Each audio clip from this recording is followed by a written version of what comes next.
बिस्मिल्लाहिर्रहमानिर्रहीम। नाज़रीन अस्सलाम वालेकुम, मैं हूं आतिफ आरिफ और आप देख रहे हैं CNN उर्दू। आज की टॉप न्यूज़ में ईरान ने पूरी दुनिया को हैरान करके रख दिया और ईरान ने यह भी ऐलान किया कि इसराइल पर जल्द खैबर मिसाइल दागे जाएंगी और दुनिया हैरान रह जाएगी। ईरान की इसराइल पर जो रात के जवाबी कार्रवाई हुई उसमें 6,80,000 से ज्यादा जख्मी और कई इमारतें मिलिया मेट हो गई। और उसके अलावा तल अवीव के इलाके शकीला में ईरानी मिसाइल के हमले से बड़े पैमाने पर तबाही हुई है। इसराइली मीडिया ने भी इतराफ कर लिया।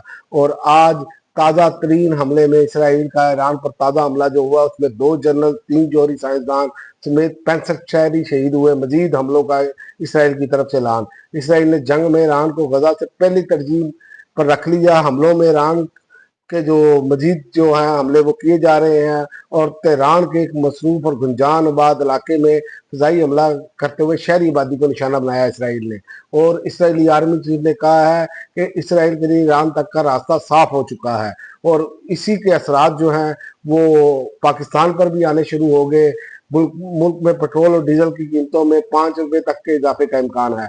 और इसके अलावा ईरान ने अंदर के गद्दारों को पकड़ना शुरू कर दिया। ईरान ने 5 अफराद इसराइल के साथ ताउन के इल्जाम में गिरफ्तार कर लिए। ये गिरफ्तारियां उस वक्त की गई हैं जब ईरान और इसराइल के दरमियान हालात कशीदा हैं और दोनों ममालिक में जंग की कैफियत बनी हुई है, लेकिन मजीद तफसीलात नहीं आ सकी। लेकिन पासदाराना इंकलाब के आला कमांडर ने कहा है कि अब इसराइल नताइज भुगतने के मरले में दाखिल हो चुका है।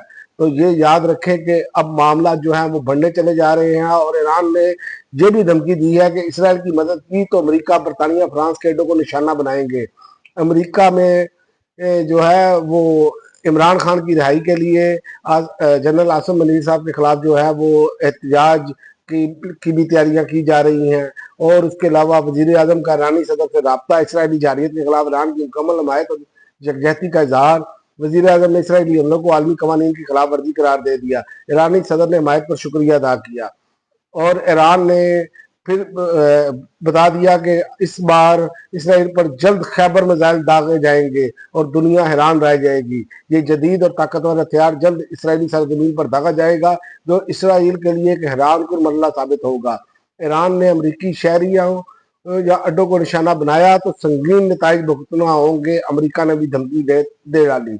अमरीका का ये बयान दर हकीकत ईरान को रोकने की कोशिश और इसराइल की वाज़ेह हमायत का पैगाम है। और इसके अलावा इमरान खान को आइसोलेट कर दिया गया फिर।